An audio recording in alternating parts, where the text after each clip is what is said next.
কাজে সাকসেস হতে পেরেছি, আমি একটা ভালো রেজাল্ট করতে পেরেছি। টাঙ্গাইলে একসঙ্গে এসএসসি পরীক্ষা দেওয়া যমজ বোন অর্পিতা সাহা অর্পা ও অর্মিতা সাহা অর্ণা জিপিএ 5 পেয়ে উত্তীর্ণ হয়েছে। অর্পিতা ও অর্ণা একই নম্বর পেয়েছে। তারা প্রত্যেকে 1123 নম্বর করে পেয়েছে। দুই মেয়ের এমন সাফল্যে খুশি তাদের মা সুস্মিতা ঘোষ ও বাবা অনুপ কুমার সাহা।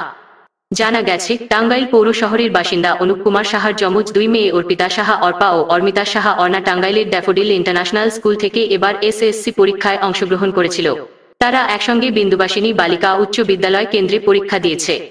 সময় আগে তারপরে বলতো যে তোমার পড়াশোনাটা তুমি ঠিক। রোববার এসএসসি ও সমমানের পরীক্ষার ফলাফলে দেখা গেছে, দুই বোনের প্রত্যেকে 1123 নম্বর পেয়ে জিপিএ 5 পেয়েছে।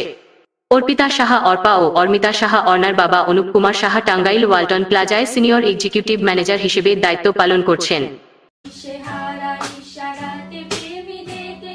অর্পিতা ও অর্ণা বলে, আমরা যমজ দুই বোন, একই স্কুলে পড়েছি, একই সঙ্গে পরীক্ষায় উত্তীর্ণ হয়েছি, তাও জিপিএ 5 পেয়ে। খুবই খুশি লাগছে আমাদের। বাবা মা সবসময় আমাদের ভালো রেজাল্ট করার জন্য অনুপ্রেরণা দিতেন। ভবিষ্যতে ডাক্তার, ইঞ্জিনিয়ার অথবা প্রশাসন ক্যাডার হওয়ার ইচ্ছা আছে। অনুপ কুমার সাহা বলেন, আমার দুই মেয়েই খুবই মেধাবী। তাদের এই ফলাফলে খুশি আমার পরিবার। দুই মেয়ে যেন সামনের দিকে আরো ভালো ফলাফল করতে পারে সেই প্রত্যাশা করি।